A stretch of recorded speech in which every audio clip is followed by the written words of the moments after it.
Hey, what's up? Mananap! Kalag-kalag naman sad so ato na sad bisitahon ang atong mga mahal sa kinabuhi nga nitaliwan na sa laing kalibutan. Naata karon sa Lapu-Lapu Public Cemetery or also known as Humay-Humay. So na-amaze kayo ko sa kahapsay o kalimpyo na sementeryo. Kay mas limpyo og hapsay pa karon kaysa kaniadto. Kudo sa bag-ong nag-manage sa sementeryohan. Ug salud sa diay sa mga PNP personnel, BFP o rescue team nga naghandle sa peace and order og kahapsay sa sementeryo. Almost 70 to 80% sa mga taga Lapu-Lapu anhirasad nga sementeryo malubong. Kini nga part mao ang gitawag og dakong krus. Dinhi managkot ang mga tagtungod labi na kadtong wala na katuod sa lubnganan sa ilang mahal sa kinabuhi. Pila ka dekada na ang milabay. Una na kong gibisita o gidagkutan sa kandila ang akong uyuan.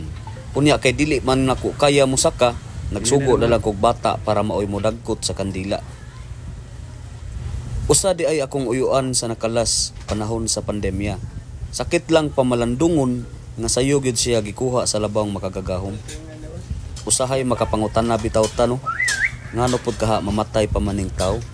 Ato lang gyud huna-hunaon nga dili manggod kita at tag-iya sa atong kinabuhi. Hinuwaman raman gud ni nato. So siya man ang tag-iya, siya rasad ang naikatungod makuha nato. Sunod namong gibisita o gidagkutan og kandila mao ang akong ugangan or papa sa akong asawa. 2015 pa ni siya nga nitaliwan sa kalibutan. Ug karon naa na siya sa forever. Ikatulo og katapusan namong gibisita ang akong lola. Naa na siya sa forever. Ang iyang mga bukog kay 2011 pa man siya ni biya sa amoa.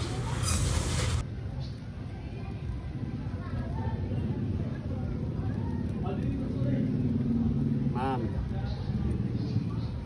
Stand up, ma'am.